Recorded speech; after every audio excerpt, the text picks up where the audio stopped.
ஒரு அண்மை செய்தி. திருவாரூர் அரசு மருத்துவக் கல்லூரி மருத்துவமனையில் மாணவர் ஒருவர் உயிரிழந்திருக்கிறார். அண்மை செய்தியாக நாம் பார்த்துக் கொண்டிருக்கிறோம். 4ஆம் ஆண்டு படித்து வந்த மாணவர் சக்திவேல் மாரடைப்பால் உயிரிழந்ததாக தகவலானது வெளியாகியிருக்கிறது. கூடுதல் விவரங்களை எமது செய்தியாளர் முத்துக்குமார் வழங்க கேட்கலாம். வணக்கம் முத்துக்குமார், இது குறித்தான கூடுதல் விவரங்கள்.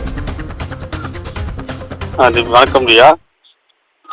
திருவாரூர் அரசு மருத்துவக் கல்லூரி மருத்துவமனையில் மயிலாடுதுறை மாவட்டத்தை சேர்ந்த சீர்காழிக்கு அடுத்த சட்டநாதபுரம் என்ற அக்ரஹார தெருவை சேர்ந்த கலைவாணன் என்பவர் மகன் சக்தி, வயது 23. இவர் மருத்துவ படிப்பான 4ஆம் ஆண்டு படித்து வருகிறார்.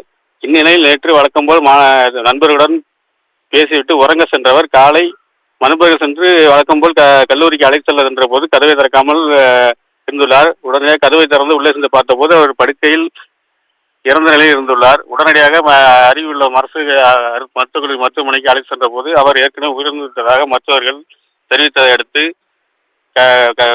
திருவாரூர் தாலுகா காவல்துறையின் தகவல் தெரிவிக்கப்பட்டதன் பேரில் உடனடியாக அரசு மருத்துவமனை பிணவறைக்கு உடற்கூறு ஆய்வுக்காக அவர் உடல் அனுப்பி வைக்கப்பட்டது. இதனைத் தொடர்ந்து போலீசார் நடத்திய விசாரணையில் முதற்கட்ட தகவலாக அவர் மாரடைப்பு ஏற்பட்டு உயிரிழந்திருக்கலாம் என்ற தகவல் வெளியாகியுள்ளது. மேலும் இது குறித்து தகவலானது பிணக்கூறு ஆய்வுக்கு பிறகு தெரிய வரும் எனவும் காவல்துறை தரப்பில் தகவல் தெரிவிக்கப்பட்டுள்ளது.